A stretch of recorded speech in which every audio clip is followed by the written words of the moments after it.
Beautiful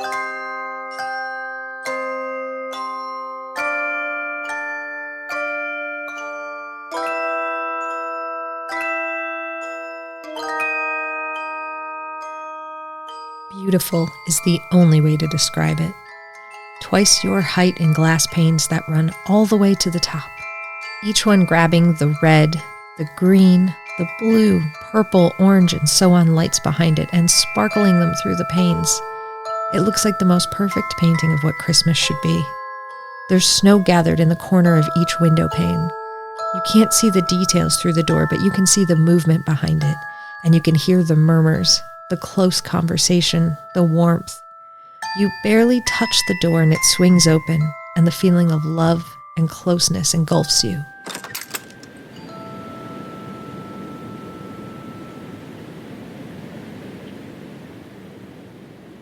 So you all stand in the garden as sort of this exhaustion washes over all of you. This emotional moment has just been a lot. Gloria has kind of like sniffled and recovered and sort of wiped her eyes and regained as much of her composure as she can. Frosty and Dasher just kind of shocked at this whole thing, and they just kind of keep like looking at each other and then looking at all of you and then like looking at other members of the group and then looking at each other again. There's a lot going on for them. They didn't have the build-up y'all did. Pachelbel's gonna walk up kind of respectfully and say, I am sorry to interrupt. I know that this is, an important reunion, but Gloria, I still have many questions. I'm sure you do. Come, let's go to my chambers. I'll make us all some cocoa. Are they still your chambers? Well, I don't think that Spruce is going to be using them immediately. Yeah, okay. I guess, like, as we're walking off, Pachelbel was just gonna be like, also, hi, Santa? Oh, Nicholas? hello, Pachelbel. I am sorry, I'm a little disoriented. It's great every time you do that. Okay, maybe just have a seat. If you can, maybe, I don't know. Do you want to walk? I'm sure I'll find my feet, friend. Don't you worry. Oh, I help. The bottom of your legs. And then clap him on the back. Oh, you never change, my friend. I just wanted him to do that again. Before the conversation starts, Jack will, just lean in and give Nick a hug. Nick is absolutely going to hug. And the thing that's notable about Santa hugs is he always smells of cinnamon, and they're warm and soft and always the exact right amount of pressure. It's like he knows. It's good to see you again, Nick. It's good to see you too, my friend. I hope you've been doing well. Yeah, for the most part. I imagine you all have much to tell me. Oh, for sure. But let's get your questions answered first. I admit I am also interested in some of these answers. So we just walk silently back to the chambers, I imagine so. I mean, there's a lot of stuff going on emotionally for everyone involved right now. I want to know what all of the people in a hubbub are doing in the Christmas castle when Santa just walks by. As you walk by, remember how I said everything's silent? Upon seeing Santa, everyone freezes. You can see occasionally just like the back and forth fluttering of a piece of paper that was dropped as it settles to the ground. They part in awe, like the sea, as you all head back down towards the chamber. There is a feeling of disbelief and confusion and maybe a little bit of panic, but not that any that's set in yet. You return to Gloria's chambers and pass the tree covered in the ornaments filled with Christmas memories. Upon closer inspection, you see that some of them have shifted, many of them to be from a time long, long ago, when Nick and Gloria were young, having their first holidays together. It doesn't take Gloria long to whip up some hot cocoa for everyone. She's an old hand at this by now. And as always, her cocoa is nostalgic. Something about it tastes like love. And it's stronger than it's ever been before.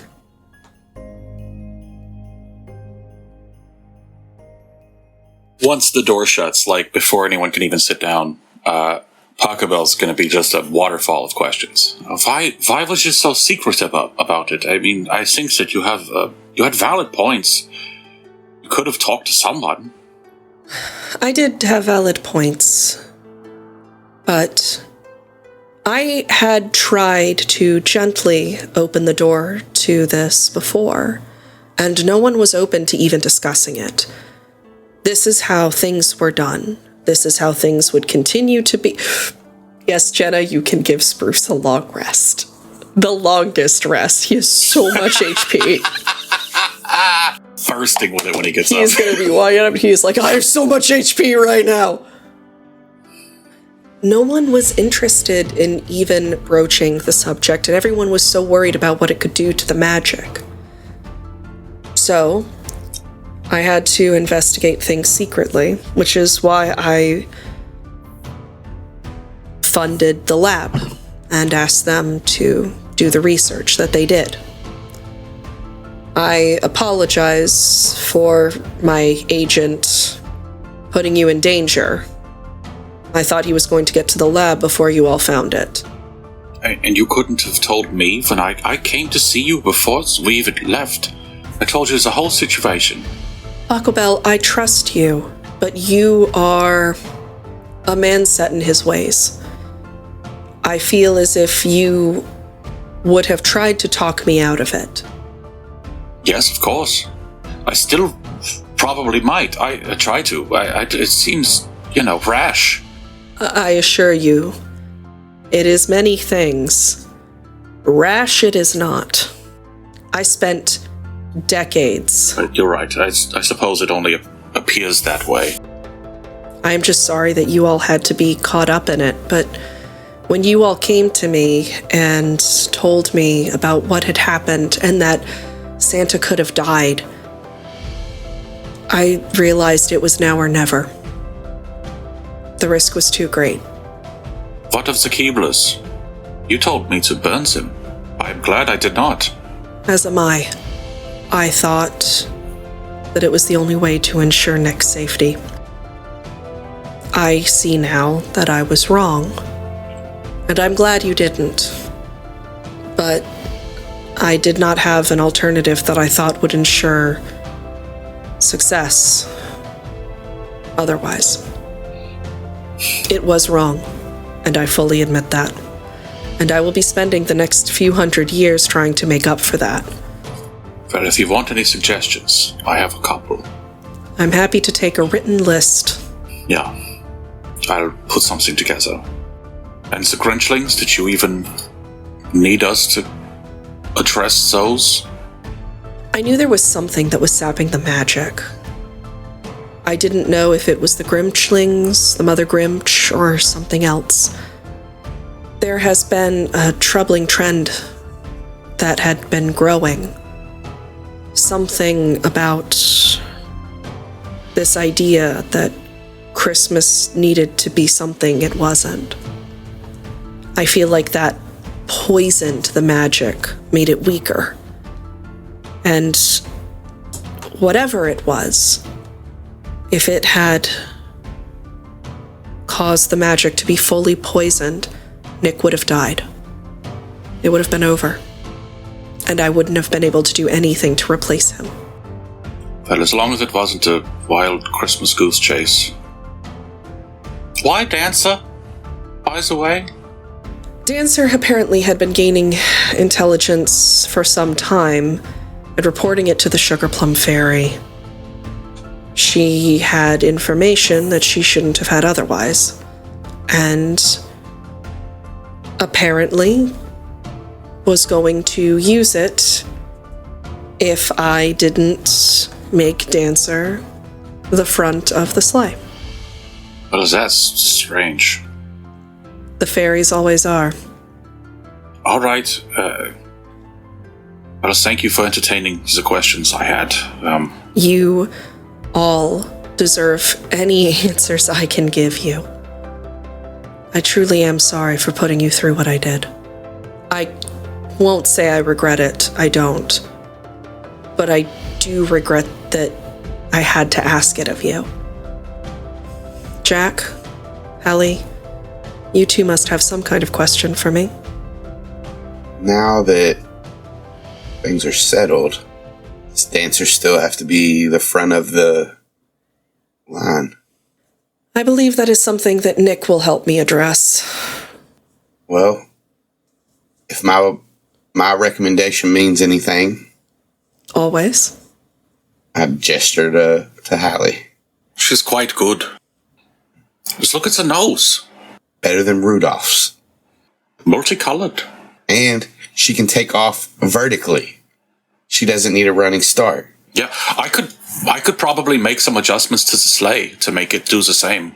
Halley, if it means anything to you, I do think it would make Spruce very happy if you would be part of that team. I think up until this moment, Hallie's been living in that world of a kid at Christmas, where all of this talk has been above her head and she's not actively a part of it because it's the important people talking and she's the kid. But I think once you introduce what would make Spruce happy, then she'll perk up and be like, yeah, yeah, what can I do for Spruce? I'll do it. Would you be part of Spruce's team? Yeah, whatever for Spruce. I'll do it. I imagine that with Nick retiring, so will Rudolph. We will need another front. Oh, I don't know the way. You will. And then she'll look kind of at Dasher too. I don't know it. Don't worry. I'll help you. None of us know the way at first. I'll stay on for as long as you need. So, anything else? Anything else I can do? Any food I could potentially make? What now? I mean, you're just going to keep running everything? Well, at least for now. Until I can find a suitable replacement. No one's going to know what Santa could use better than Santa. And I think that Nick will help me get it so that Spruce is set up for success. You all have been instrumental in this. Is there a part you all wish to play? I want to work on the chamber, maybe, if I can. Maybe form a team of, scientists and engineers. Maybe if we can find a way to keep communicating with them all year. I think that would be good. There's amazing advancements being made in dream talk, actually. Maybe we could use some of that. The Sugar Plum Fairy might be able to help with that. Just let me know what you need. Yeah, okay. Jack, you've been very quiet. It's all been a lot. Fair. I think I just want the same thing you want. He looks at Frosty. Just more time. I thought of all people you would understand. Fortunately, with the magic having its surge, weather here is going to be a little bit more, shall we say, reliable in this space. We will still have our summers, we will still have our springs, but I imagine they will be significantly shorter. Healing the magic heals the space. I think you will be very pleased with how it will go. Now, admittedly, that will only be in the bounds of our kingdom. Well, that sounds better to me, at least. Well, I imagine when he needs a break from working on the chamber, I think Pachelbel would be more than happy to help. And I'll do everything that I can to see if maybe there's some kind of resort or hideaway or something that we could make that would preserve Frosty's body over the warmer months. Yeah. Yes, that'll be easy. We can make that happen. We'll have such a flux of magic going forward. I don't think that we'll have a lot of the issues that we've had before. I have a lot of ideas. We can discuss. I'm certain you do. And I'm certain that things going forward are going to be much brighter. She's going to raise her mug for Spruce. Jack will raise his. Pachelbel raises his. Yeah.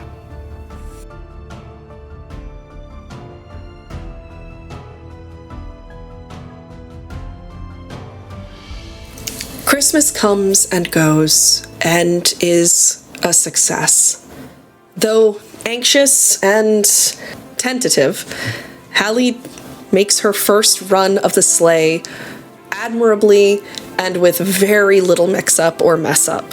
One or two houses where Jackson Smith and Smith Jackson might have been crossed, but nothing too over the top. Spruce makes a formidable Santa his first year.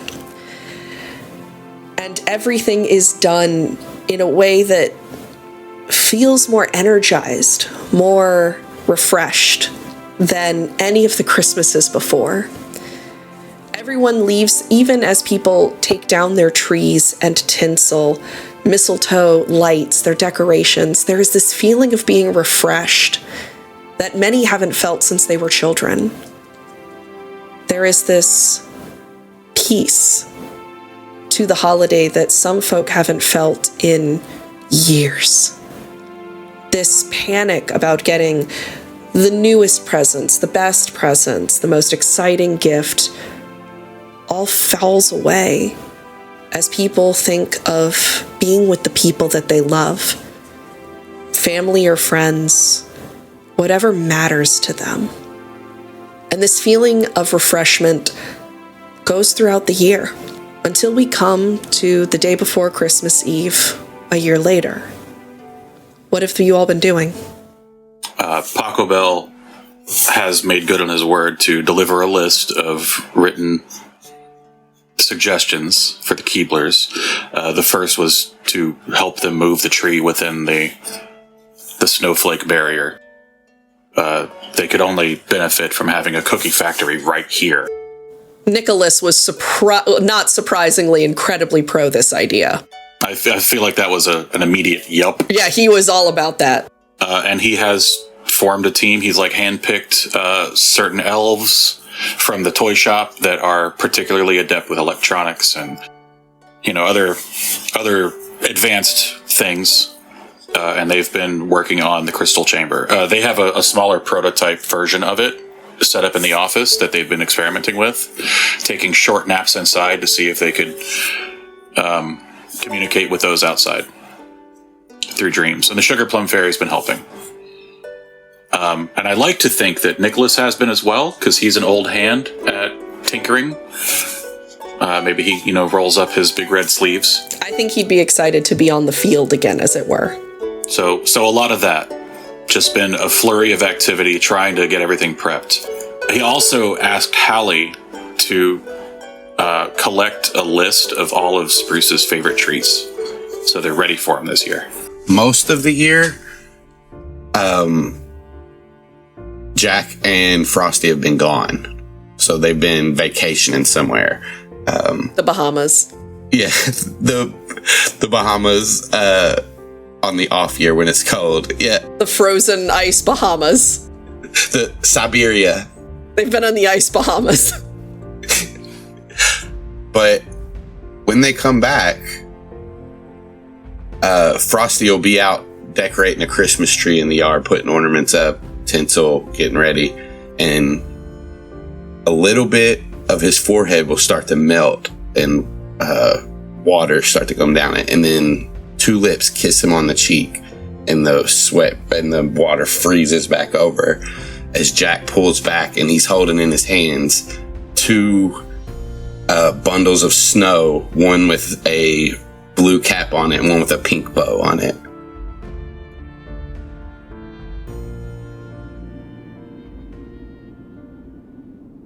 So, Halley initially, when she left, wanted to still find Rudolph and to still talk to Rudolph, but with her new appointment, that didn't make any sense for her anymore. So, as she was still searching, she just started doing things that she thinks that Spruce would like going places that she thinks he would think are cool, and going and doing things that Spruce would love to do, like sledding with the penguins down the hills and spending time with them, and going to find the polar bears and drinking sodas with them and playing with the cubs. And she eventually starts collecting all of these memories and all of these things and putting together just little items from each place, little memories, little moments, and she gets it all ready and realizes that this is the present now for Spruce, Santa, and she brings it the day before Christmas and just waits at the castle and waits to give it to him with her box that she pushes with her antlers, and it's exactly like the Jack-in-the-Box thing they had before, but it's all filled with memories and things that she wants for Spruce. The night before Christmas, Pachelbel is excited to install the new piece into the chamber that will allow you all to communicate with Spruce.